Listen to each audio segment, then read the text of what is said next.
에레미야 18장 1절에서 4절 말씀을 통해서 토기장이의 걸작품이라는 제목으로 하나님 말씀 함께 나누겠습니다. 혹시 여러분 예전에 나온 영화 중에 사랑과 영혼이라는 영화 아십니까? 예, 아신다는 건 기성세대예요. 예, 이 영화가 1990년대에 나왔습니다. 그러니까 신세대, 34년 벌써 됐잖아요. 신세대는 모르죠. 이 남자 주인공이 패트릭 스웨이지, 여자가 데미 무어죠.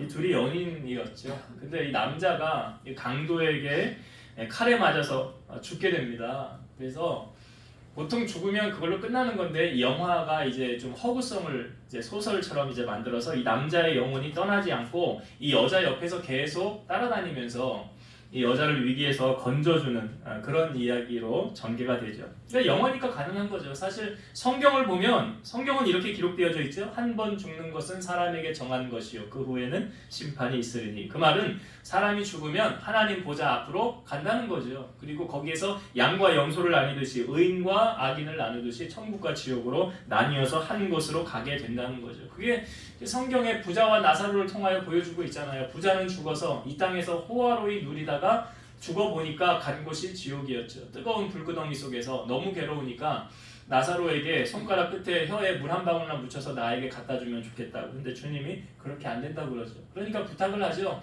그러면 우리 형제들 여럿 있는데 이 지옥에 오지 않고 다 나사로가 있는 천국 가게 좀 해주세요.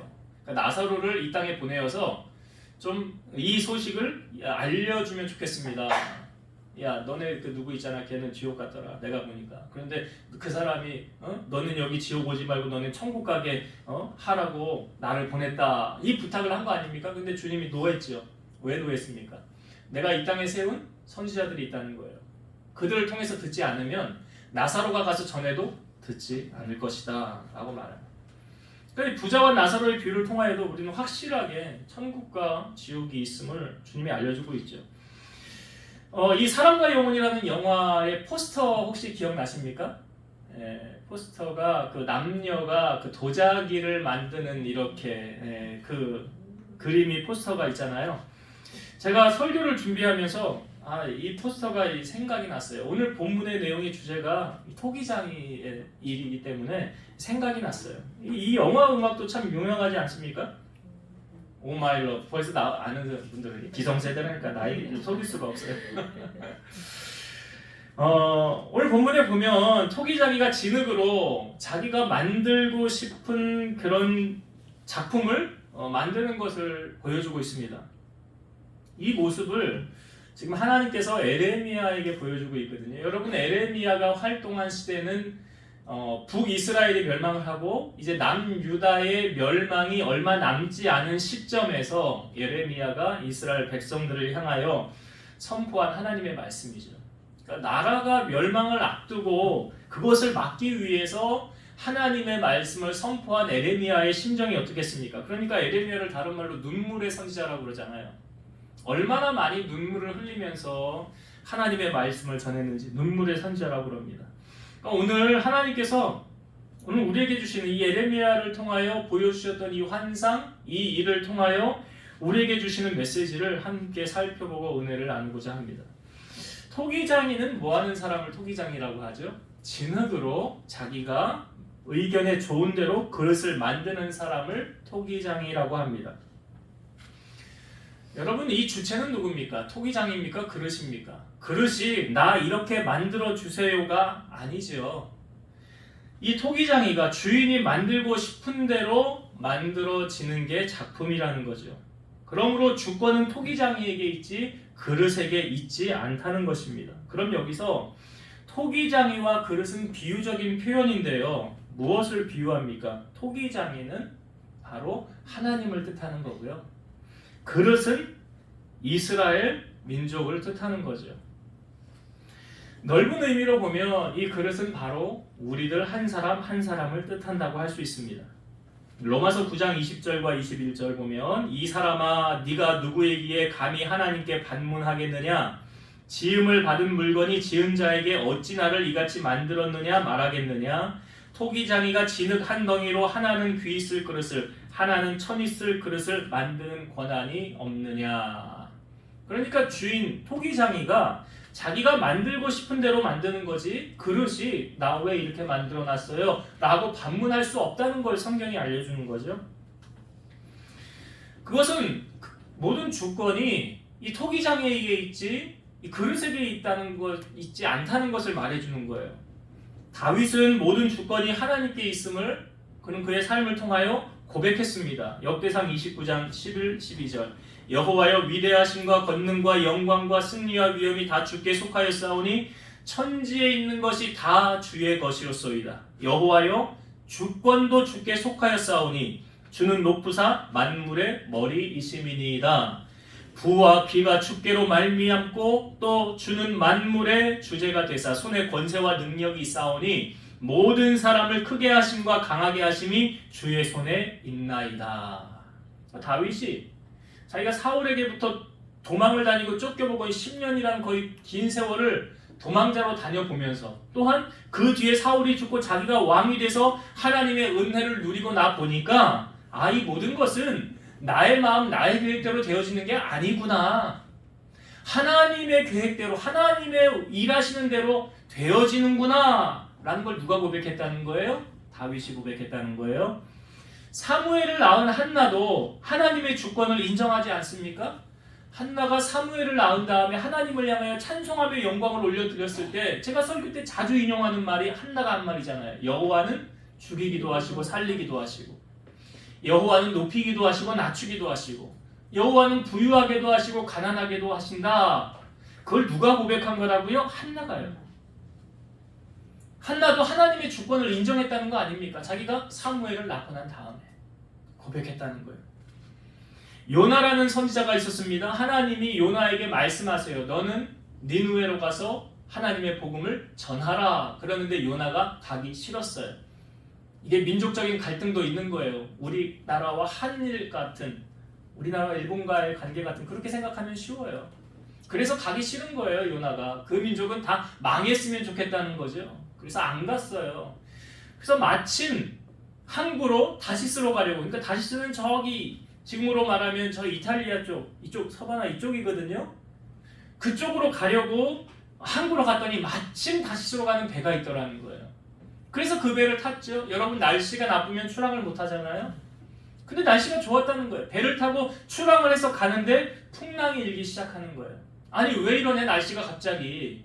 날씨가 좋으니까 출항을 했는데 갑자기 이럴 일이 없지 않느냐 그러면서 배에 탄 사람들이 살기 위해서 자기들이 가지고 있는 모든 것을 바다로 던집니다. 왜요? 배를 가볍게 해야 되잖아요. 무거우면 뒤뚱뒤뚱하다가 넘어지면 안 되니까. 그러니까 요나 한 사람의 불순종으로 말미암아 그 배에 탄 모든 사람들이 지금 무슨 물적 손해 겪는 거죠. 다른 사람은 문제가 있어요. 그 사람 때문에 지금 물질이 다 새나가는 거 아니에요? 배에 있는 그 좋은 것들 다 버려야 되는 그것만 있습니까? 요나 때문에 지금 다 고난당하는 거 아니에요? 그래서 아니 우리가 왜 이 고난을 당하게 됐지? 분명히 날씨가 좋았는데 누구 때문에 고난이 왔는지 우리 한번 제비 뽑아보자 하고 배에 탄 모든 사람들이 제비를 뽑을 때 누가 뽑혔죠? 요나가 뽑혔죠. 요나가 뭐라고 그래요? 사실 하나님께서 나로 하여금 니느웨로 가서 복음을 전하라고 했는데 내가 가기 싫어서 이 배를 탔다. 그러니 나를 들어서 바다에 던져라 라고 요나가 이야기합니다. 근데 사람들이요, 아니 멀쩡히 살아있는 사람을 어떻게 바다에 던질 수가 있겠습니까? 그러면서 노를 힘차게 저어서 다시 배를 육지에 대려고 했는데 이 배가 육지로 가요 못 가요? 못 갑니다. 못 가요. 이 성경에 보면 하나님이 이 풍랑을 점점 더 흉흉하게 하였더라. 그래서 배를 육지에 댈 수가 없었더라. 그러니까 배에 탄 사람들이 어쩔 수 없이 이제 요나를 바다에 던지게 되는데 요나서 1장 14절 15절 보면 무리가 여호와께 부르짖어 이르되 여호와여 구하고 구하오니 이 사람의 생명 때문에 우리를 멸망시키지 마옵소서. 무죄한 피를 우리에게 돌리지 마옵소서. 주 여호와께서는 주의 뜻대로 행하심이니이다 하고 요나를 들어 바다에 던짐에 바다가 뛰노는 것이 곧 그친지라. 이거 한번 따라합시다. 주 여호와께서는 주의 뜻대로 행하십니다. 그래서 하나님을 이길 수 있는 사람은 없어요. 제일 빠른 길은 하나님께 그냥 순복하는 게 제일 빠른 형통의 비결이에요. 하나님 못 이겨요. 이거 봐요. 배를 육지에 대려고 아무리 힘썼지만 돼요, 안 돼요? 안 되잖아요.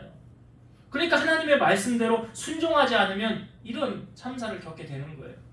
마태복음 10장 29절 참새 2마리가 한 아사리온에 팔리지 않느냐 그러나 너희 아버지께서 허락하지 아니하시면 그 하나도 땅에 떨어지지 아니하리라. 참새 한 마리도 하나님의 허락 없이는 떨어져 죽는 법이 없다는 거예요. 여러분 모든 생명의 주관자 참새 한 마리도 하나님의 허락 없이 안 떨어진다는데 이거 뭘 말해요?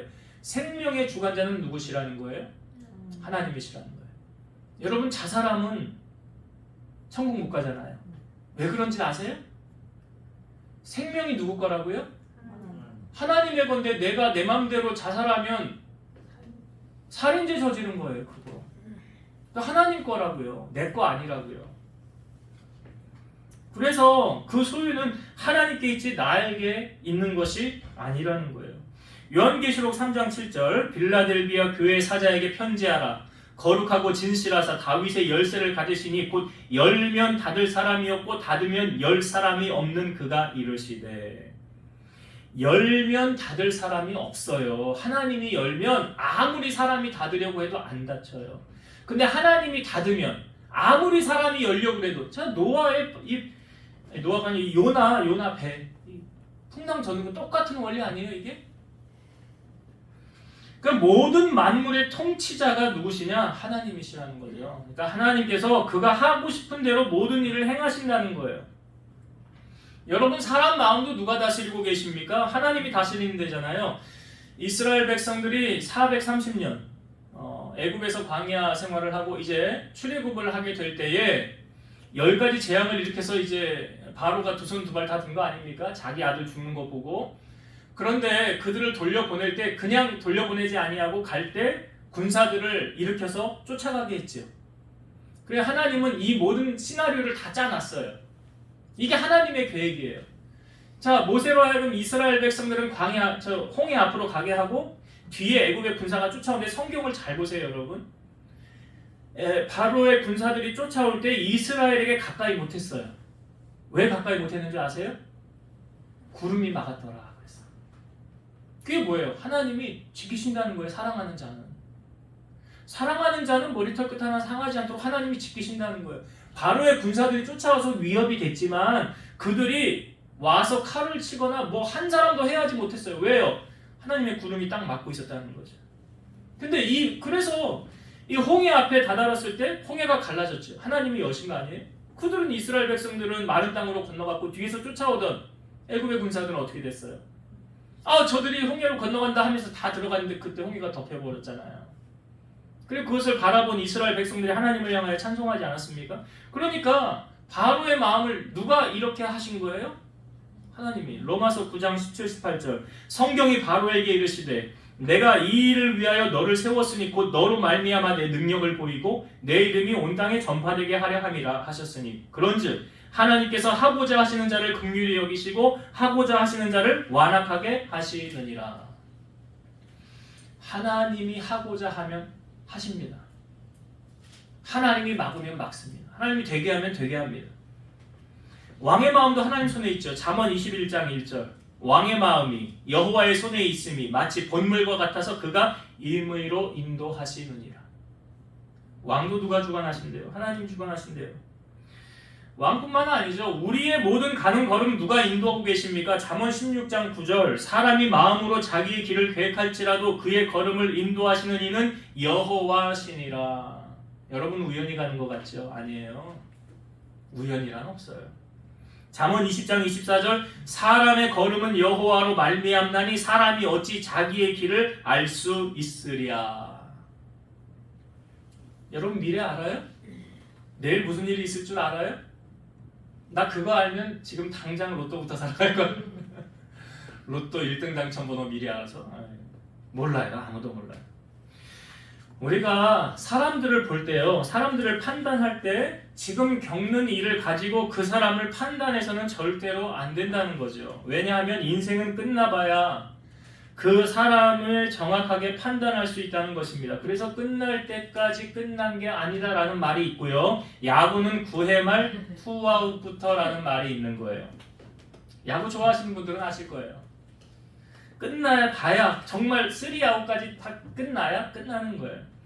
전도서 9장 1절 보면 이 모든 것을 내가 마음에 두고 이 모든 것을 살펴본즉 의인들이나 지혜자들이나 그들의 행위나 모두 다 하나님의 손 안에 있으니 사랑을 받을는지 미움을 받을는지 사람이 알지 못하는 것은 모두 그들의 미래의 일들이니라.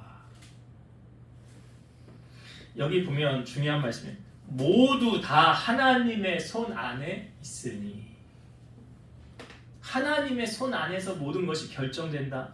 아니 이거 제가 앞에 다윗도 그랬죠. 또 한나도 그러했죠. 요나도 그러했죠. 이 다 하나님의 이 주권대로 되어지는 거 아닙니까? 여러분 그렇다면 토기장이 되시는 하나님께 우리가 아름답고 귀하게 빚어지기를 원하지 않습니까? 여러분 이왕 빚어지는 거 어떻게 빚어지길 원해요? 종제기 요만한 그릇? 그렇게 빚어지길 원해요? 아름다운 도자기 뭐 우리나라 그 뭡니까? 보물 같은 거 하여튼 뭐 청자 무슨 청자 백자 뭐 그런 것으로 빚어지길 원하십니까? 그게 사람으로 비유한다면 아무튼 아름다운 도구로 빚어지기 위해서 오늘 본문의 말씀 이제 1절부터 4절까지 보았는데요. 사실은 이제 5절부터 12절까지 본문에 좀 길기 때문에 제가 그 말씀을 읽지 않았고 말씀을 살펴보면서 함께 보려고 합니다. 그러니까 아름다운 도구로 빚어지기 위해서 우리가 오늘 본문의 말씀 속에 두 가지를 실천해야 돼요.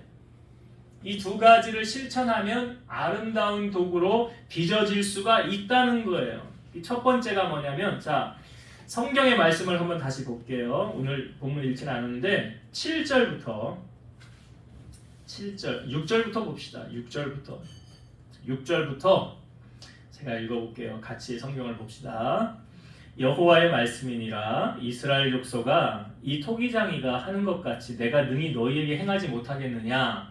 이스라엘 족속아 진흙이 토기장의 손에 있음 같이 너희가 내 손에 있느니라. 이게 하나님의 주권을 말하는 거죠. 토기장이가 그릇 만들듯이 하나님께서 이스라엘 족속을 손에 쥐고 있다는 거예요. 자, 7절 내가 어느 민족이나 국가를 뽑거나 부수거나 멸하려 할 때에 만일 내가 말한 그 민족이 그의 악에서 돌이키면 내가 그에게 내리기로 생각하였던 재앙에 대하여 뜻을 돌이키겠고 내가 어느 민족이나 국가를 건설하려나 심으려 할 때에 만일 그들이 나 보기에 악한 것을 행하여 내 목소리를 청종하지 아니하면 내가 그에게 유익하게 하리라고 한 복에 대하여 뜻을 돌이키리라. 그러므로 이제 너는 유다 사람들과 예루살렘 주민들에게 말하여 이르기를 여호와의 말씀에 보라 내가 너희에게 재앙을 내리며 계책을 세워 너희를 치려 하노니 너희는 각기 악한 길에서 돌이키며 너희의 길과 행위를 아름답게 하라 하셨다 하라. 자 이게 무슨 내용입니까? 이 앞부분에 두 가지로 하나님이 이렇게 말씀하시죠. 어느 민족이나 국가를 멸하려고 하는데 그들이 악에서 돌이키면 내가 재앙을 내리지 않겠다라고 말씀하시고요. 그 다음에 나오는 말은 내가 그들에게 복을 주려고 할 때 여기 그들이 나보기에 악하여 내 목소리를 청종하지 아니하면 내가 그에게 주려는 복을 주지 않고 뜻을 돌이킨다라고 말하잖아요. 그러니까 이 말씀은 화도 하나님이 주시고 복도 하나님이 주신다는 거죠. 그러니까 하나님의 주권을 말씀하시는 거예요. 그래서 여기서 말하는 게 무엇입니까? 주제가 죄에서 돌이켜야 한다. 죄와 타협하지 말아야 한다라는 거예요. 악에서 돌이키면 회개하라는 거예요. 여러분 죄를 지을 수는 있죠. 그러나 죄의 대가 무섭다는 거 우리 알지 않습니까? 우리가 다윗을 저번 주에 살펴보면서도 나누었잖아요. 우리아의 아내 바세바 범하고 잘못해서 다윗이 깨달고 난 다음에 다윗이 회개한 내용이 시편 51편이에요. 바로 다윗은 회개를 했어요. 거기 시편 51편이 쭉 긴데 거기에 시편 51편 9절의 말씀에 보면 주의 얼굴을 내 죄에서 돌이키시고 내 모든 죄악을 지워주소서. 다윗이 회개하는 거잖아요. 내가 잘못했다고. 51편 11절 나를 주 앞에서 쫓아내지 마시며 주의 성령을 내게서 거두지 마소서. 이게 다윗이 제일 두려워했던 게 이거예요. 하나님 나 버리지 말라. 이게 제일 두려운 거예요. 하나님 나 버리지 마세요. 하나님 나 떠나지 마세요. 요한일서 1장 9절 만일 우리가 우리 죄를 자백하면 그는 밉보시고 의로우사 우리 죄를 사하시며 우리를 모든 불의에서 깨끗하게 하실 것이요. 무슨 내용이에요? 내가 잘못한 거 하나님 앞에 고백하면 용서해 주시겠다는 거예요? 안 해주시겠다는 거예요? 용서해 주시겠다는 거예요. 이스라엘 왕 가운데 가장 악한 왕 누구라고 뽑습니까? 아합 왕이죠. 아합 왕이요. 어떻게 이렇게 악한 왕이 되었느냐, 원래부터 이렇게 악했냐라고 성경은 말하지 않아요. 여자 잘못 만나서 이렇게 된 거예요. 열왕기상 21장 25절 예로부터 아합과 같이 그 자신을 팔아 여호와 앞에서 악을 행한 자가 없음은 그의 아내 이세벨이 충동하였음이라. 그 아내 이세벨이 얼마나 악한 왕이었는지 성경을 보면 아실 거예요. 이 하루는 아합이요 자기 옆에 있는 나봇이라는 사람의 포도원을 자기가 갖고 싶었어요. 욕심을 냈어요. 그래서 너 이거 나한테 팔아라. 그럼 내가 돈을 줄게. 그랬더니 나봇이 아니 이거 우리 조상들이 준 건데 이거 팔라고 하면 안 되는 거 아닙니까? 팔 수가 없습니다. 이 아합이요 그것 때문에 병이 났어요. 밥도 안 먹고 근심하고 있으니까 아내 이세벨이 와서 당신 왜 그래? 그랬더니 저 나봇 포도원 내가 갖고 싶어서 내가 나한테 팔려고 했는데 안 팔잖아. 속이 상해서 그래.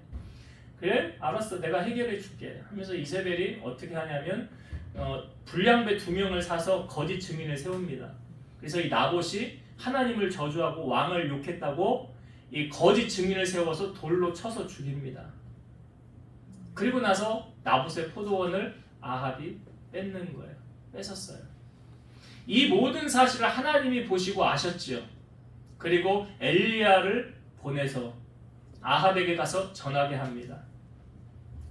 너희가 행한 이 모든 악행을 내가 다 보았노라. 왜 이렇게 하나님 보시기에 악한 일을 행하였느냐 그러면서 말씀하시기를 내가 너를 쓸어버리되 내게 속한 남자는 이스라엘 가운데 다 멸할 것이니 이는 네가 나를 노하게 하고 이스라엘이 범죄하게 한 까닭이니라. 이세벨은 개들이 이스라엘 성읍 곁에서 먹을지라. 이 나중에 이세벨은 그 왕궁에서 떨어져서 그 개들이 다 하여튼 비참하게 죽게 되고요. 이 소식을 들은 아합이 어떻게 되냐면 성경에 아합이 이 말을 듣고 그의 옷을 찢고 붉은 배로 몸을 동이고 금식하고 붉은 배에 누우며 또 풀이 죽어서 다닙니다. 근데 하나님이 엘리야에게 이렇게 말씀하십니다. 아합이 내 앞에서 겸비함을 네가 보느냐? 그가 내 앞에서 겸비함으로 내가 재앙을 저의 시대에는 내리지 아니하고 그 아들의 시대에야 그의 집에 재앙을 내리리라. 하나님이 아합이 겸비함을 갖다, 이 겸비가 겸손하게 자기를 낮추는 거거든요. 그 모습을 하나님이 봤다는 거예요. 그리고 나서 하나님께서 이 심판을 유보하셨더라. 그러니까 이게 하나님의 마음이라는 거예요. 우리가 잘못할 수 있어요. 범죄할 수 있다고요. 그런데 그 다음에 어떻게 하느냐? 하나님 마음을 움직인다는 거죠. 물론 다윗도 많은 고난을 당하였지만 하나님이 다시 나중에 다 회복은 하게 하셨잖아요. 솔로몬의 아들인 르호보암이 그가 나라가 견고해지고 세력이 강해지자 여호와의 율법을 버리니 온 이스라엘이 본받았더라 라고 나와요. 왕이 그렇게 하니까 백성들도 보고 따라하는 거 아닙니까? 마치 부모의 신앙을 보고 자녀들이 따라하는 것처럼. 그들이 여호와께 범죄하며 르호보암 5년에 애굽 왕 시삭이 예루살렘에 치러 올라와서 유다의 견고한 성읍들을 빼앗고 예루살렘에 이르게 됩니다. 그때 유다 방백들이 예루살렘에 모였어요. 그리고 선지자 스마야가 이제 하나님의 말씀을 대언합니다. 여호와께서 이같이 말씀하시기를 너희가 나를 버렸으므로 나도 너희를 버려 시삭의 손에 넘겼노라. 그러니까 애굽 왕 시삭을 누가 사용하신 거예요? 하나님이요. 하나님이 그렇게 하신 거라고요. 이 말을 듣고 이스라엘 방백들과 르호보암 왕이 스스로 겸비하여 말하기를 여호와는 의로우시다. 여호와는 의로우시다. 이 하나님이 행한 게 의롭다는 거예요. 왜? 자기들이 잘못한 거 아니까. 우리가 하나님 앞에 범죄하였었구나 하고 돌이키는 거 아닙니까?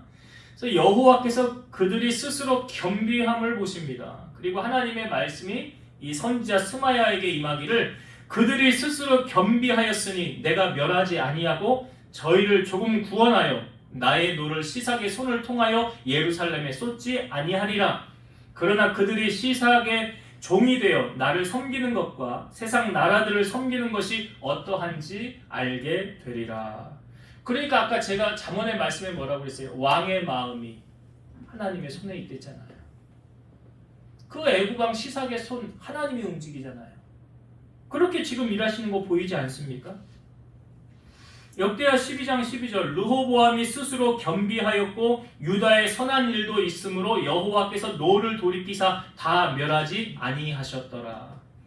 그러니까 이게 뭘 우리에게 보여주고 있습니까?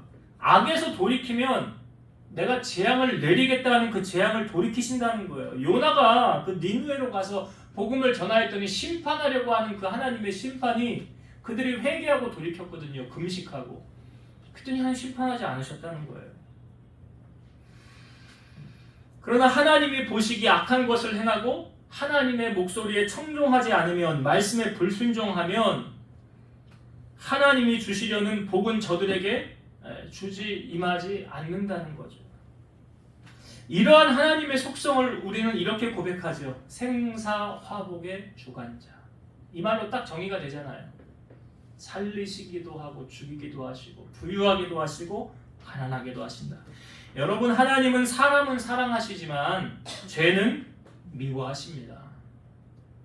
그러므로 우리 자신을 지켜 세속에 물들지 않고 경건의 삶을 유지하고 이 세상의 유혹에 넘어가지 않고 구별된 자로 살아야 하나님께 쓰임받을 수 있다라는 걸 아셔야 돼요. 디모데후서 2장 20절 21절 큰 집에는 금그릇과 은그릇뿐 아니라 나무그릇과 질그릇도 있어 귀하게 쓰는 것도 있고 천하게 쓰는 것도 있나니 그러므로 누구든지 이런 것에서 자기를 깨끗하게 하면 귀히 쓰는 그릇이 되어 거룩하고 주인의 쓰심에 합당하며 모든 선한 일에 준비함이 되리라. 하나님이 어떤 그릇 귀하게 쓴대요? 자기를 깨끗하게 하면 이러잖아요. 그게 뭐예요? 세속에 물들지 않고 세상 따라가지 않고 죄악과 타협하지 않는 거예요. 그러니까 하나님 쓰시기에 좋은 그릇이 되기 위해서는 여러분 날마다 우리가 왜 기도해야 된다고 말씀드렸죠? 죄와 타협하지 않고 분별된 삶, 복 있는 자의 삶을 우리가 살아가기 위한 시편 1편의 말씀, 우리 계속 말하잖아요. 복 있는 사람은 이런 사람이다라는 것을.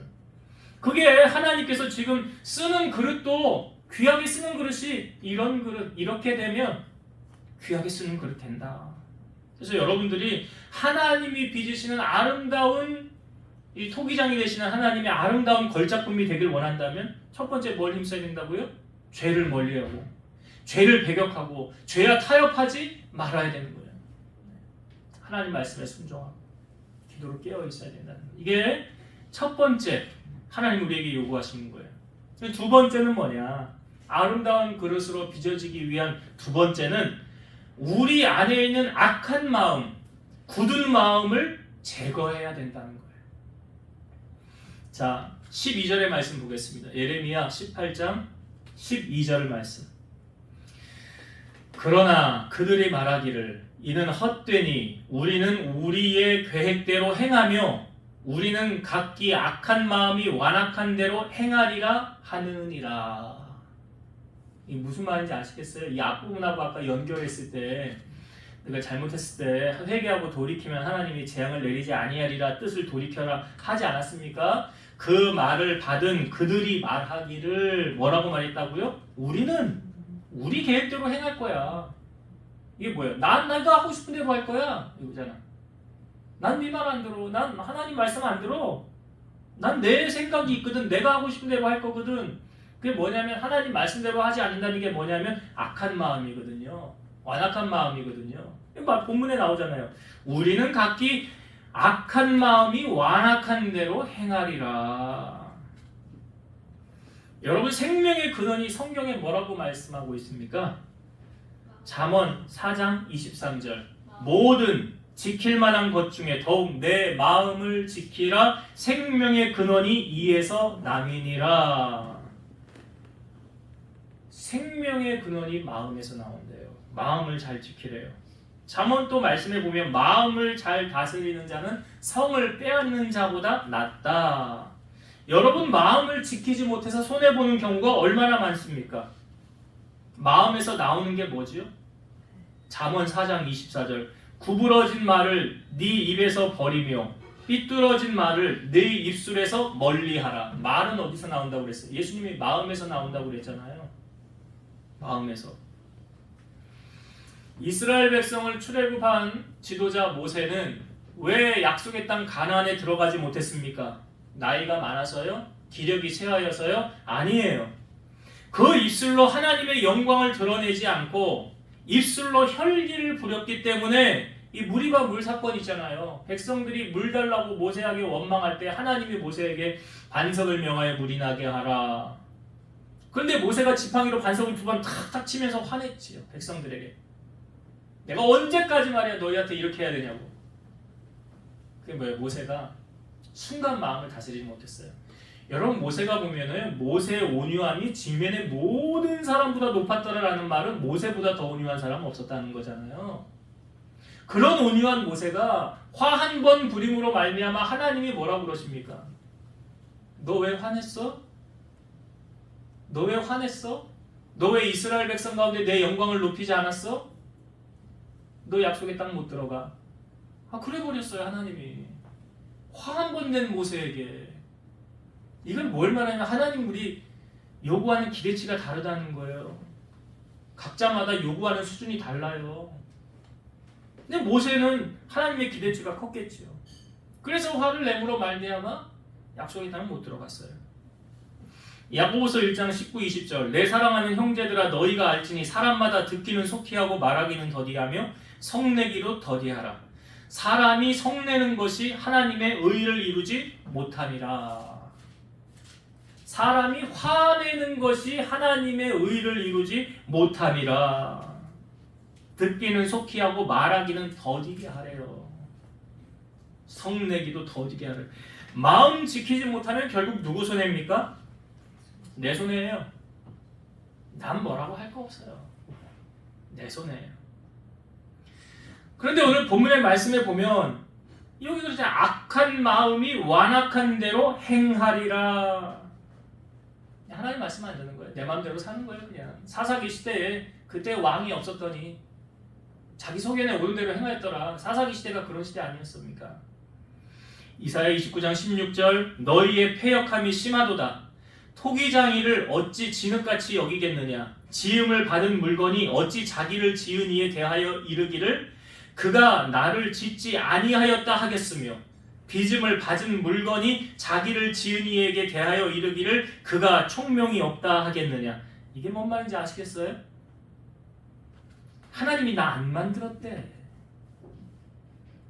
하나님이 나 안 만들었대. 하나님이 무슨 총명이 있냐? 그랬다는 거예요. 이게 뭐예요? 주객이 전도됐다는 거 아니에요? 여러분 하나님을 인정하지 않는 것은 바로 내가 주인이라는 거지요. 이건 어디서 악한 마음에서 비롯되는 거예요. 하나님을 인정하지 않는 건 악한 마음이에요. 로마서 1장에 나오잖아요. 그들이 하나님이 있음을 알고도 범죄하였더라. 그러니까 하나님이 그 상실한 마음대로 내버려 두사. 유기에 하나님이 내버려 두는 거예요. 말해도 듣지도 않아. 내 말 듣지도 않아. 가장 비참한 인생이에요. 가장 불행한 인생이에요. 토기장이는 그 재료가 무엇입니까? 무엇으로 이 그릇을 만들죠? 진흙이죠. 여러분 진흙은 쓸 수 있는 진흙이 있고 쓸 수 없는 진흙이 있어요. 예전에 학교 다닐 때 여러분 문방구에 가면 준비물이 진흙 같은 거 있었죠? 그 진흙을 어떻게 해서 팝니까?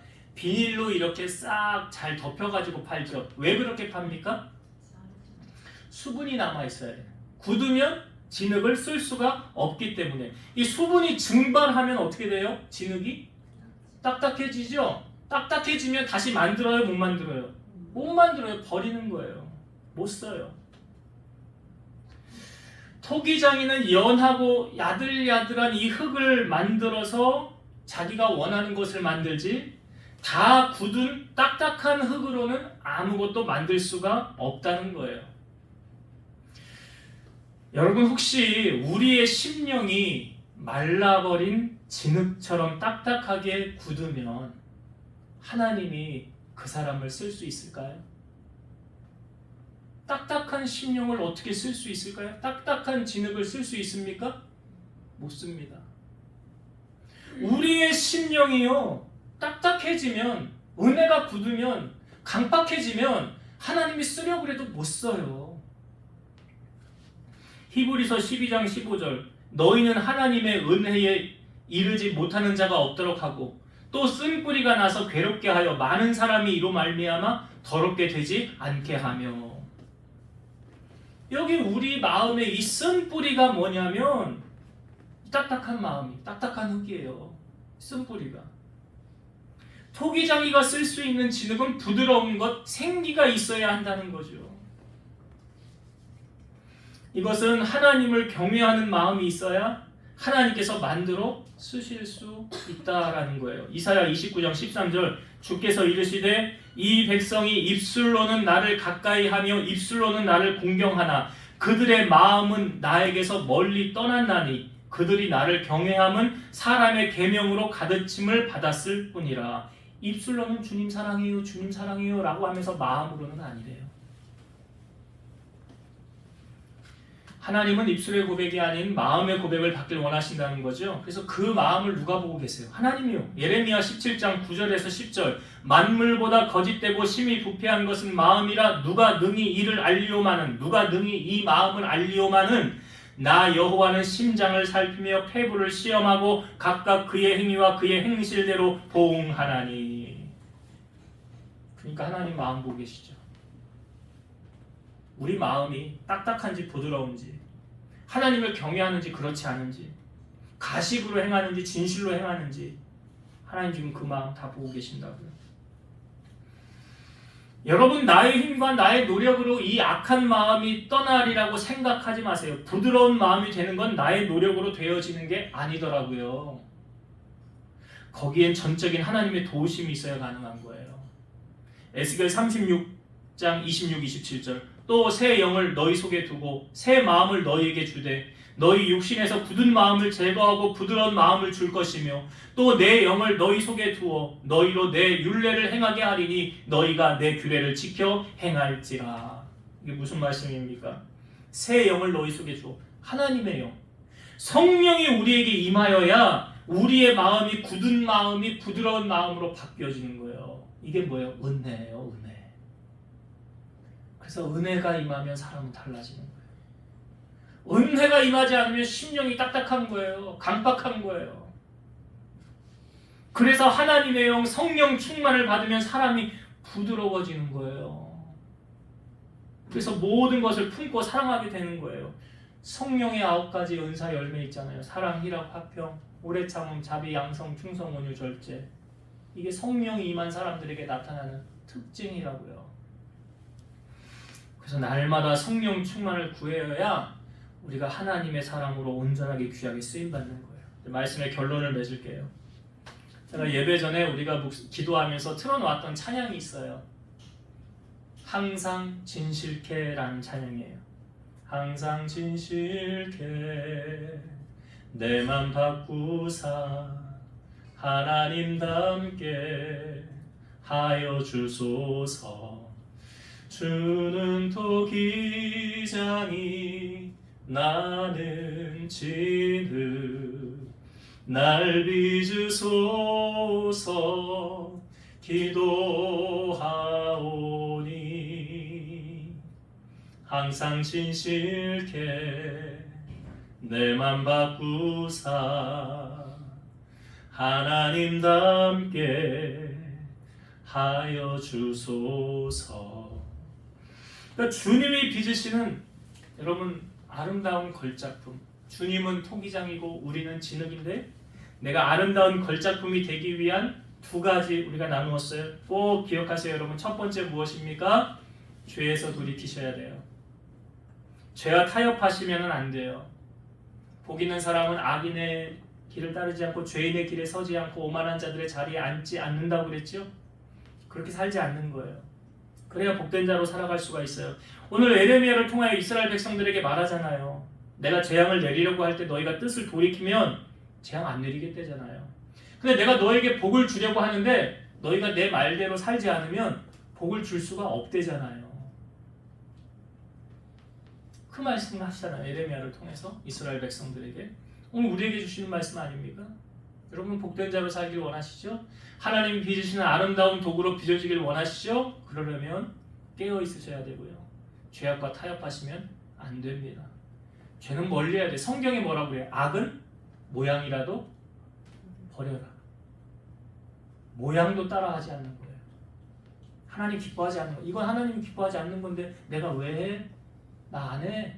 왜? 하나님이 싫어하시잖아. 내가 왜 하나님 싫어하는 일을 해? 그렇게 깨어서 여러분들이 있어야 하나님의 아름다운 도구로 빚어질 수가 있다. 두 번째는 무엇입니까?